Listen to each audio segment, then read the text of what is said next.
Did a special celebrity version of To Tell the Truth on our daytime program.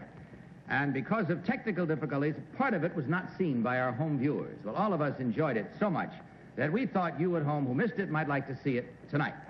So here is how we began that show. Paul, would you roll the videotape, please?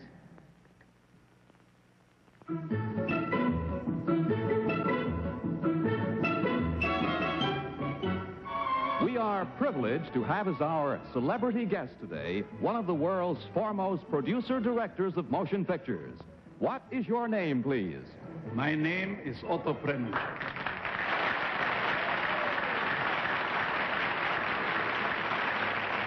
Now, after this introduction, Mr. Preminger went backstage and joined two imposters. Later, they came back out on stage and endeavored to fool this very panel. Now, here's how the game went. Would you roll the videotape again, please, Paul?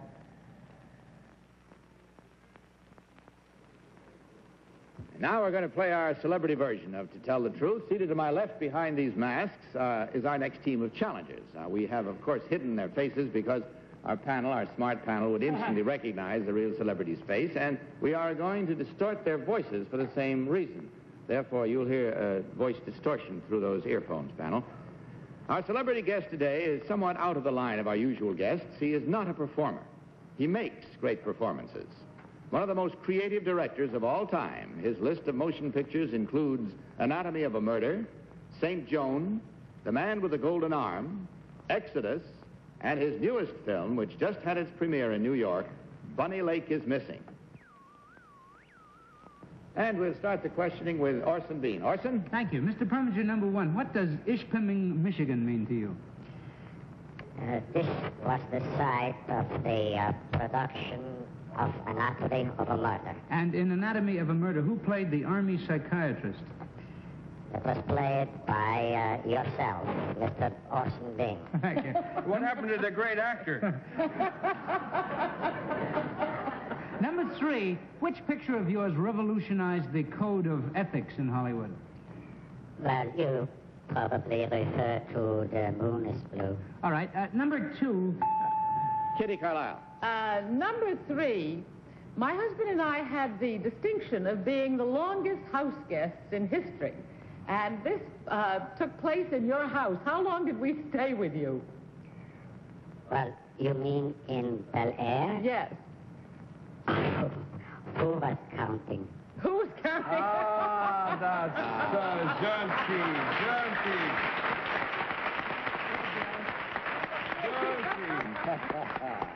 Number two, you are often called Dr. Preminger. What is this title for? I studied law in Vienna. Thank you. Number one, were you ever an actor in Vienna? Yes. What theater did you play with? I was in the Max Reinhardt theater. Thank Yes. you. Tom Poston. Thank you, Bud. Number three, what happened to that cummerbund of mine I gave your wife? It was cleaned and pressed. He's so gentil. Should be, even if it isn't, it should be number three. Number two, may I ask you, who's married to Stanley Prager? Just An actress who played opposite Henry Fonda in my last production on the stage on Broadway in Critics' Choice. At the moment, I cannot Doesn't remember matter. her name. She's a great fan of yours. She thinks you're the... And Peggy Katz. Thank you. Number two, who played the villain in Stalag 17? I played the villain in Stalag 17. Ooh, gee, you're scaring me. Number three, where do you live in New York? On East 64th Street. Number one, would you please tell me how many children you have? I have two children, And what are they? one of each. All right, it's time to vote. Take off your earphones, if you will, please, panel, and mark your ballots at once, without any consultation, and, of course, without any changes once you have marked. Vote now for Otto Preminger number one, Otto Preminger number two, or Otto Preminger number three. All ballots are marking, but not all marked as yet. All right, they are now. Okay, Tom, for whom did you vote? I voted for number two. I thought number 1 was great, but that's one of those Bill Barr accents. And I thought number 3 must be related in some way to Emily Post. What a gentleman. But I thought it was number 2. George Ann Johnson was that wonderful actress who's such a champion of Mr. Preminger's, whoever he is. Peggy Cass. Well, number 1 has got the niftiest clothes and a nifty watch, and he sits up so straight and everything. I almost voted for him, but number 3's got class. I voted for him. Orson Bean, which one do you think is the real one? I'm really torn between 1 and 3. They both have genuine wit, which the real Preminger has. It could be either one, but I voted for number 1. And Kitty Carlisle. Well, I voted for number 3. I don't honestly think it's number 3 because I think the real Otto would have said that we stayed too darn long. How long did you stay? We stayed over 3 months.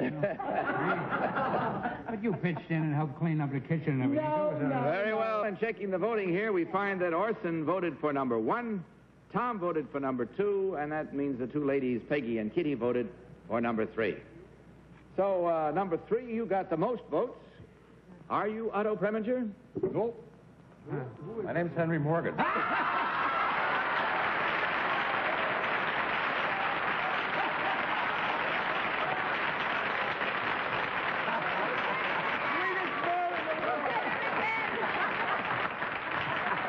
He did it again. Oh, dear. Number 2, are you Otto Preminger?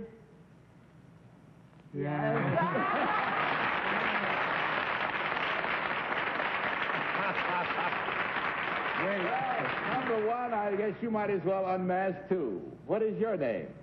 My name is Mark Goodson.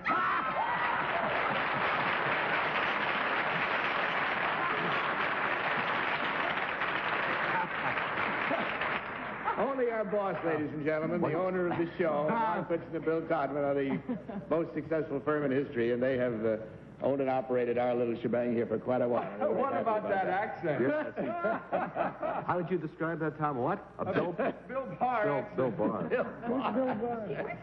But do we have time for me to say Yes, one Mark. thing? Because it's been a very interesting experience for me. I've never done this before, to sit and watch how you learn how to be someone else. And we sat for a couple of hours and tried to learn how to be Otto Preminger. It's, of course, immensely difficult because he's done so many things. And as a matter of fact, I sat home last night with his credits and began reading all of the things that he had done, all of the parts that he had played, the shows that he had directed and produced. And I came out with, if I had respect before for you, I had it certainly doubly and triply afterwards. Thank you very much. But I think Henry Morgan did better than I. Henry, yes. I already knew it, Henry, but you're the sweetest man. You sure are. And my question still stands. Peggy, I don't know if anybody heard that. You said you wanted to marry number 3? That's right. We'll talk. Mr. Preminger, continued success to you. Goodbye, and God bless you.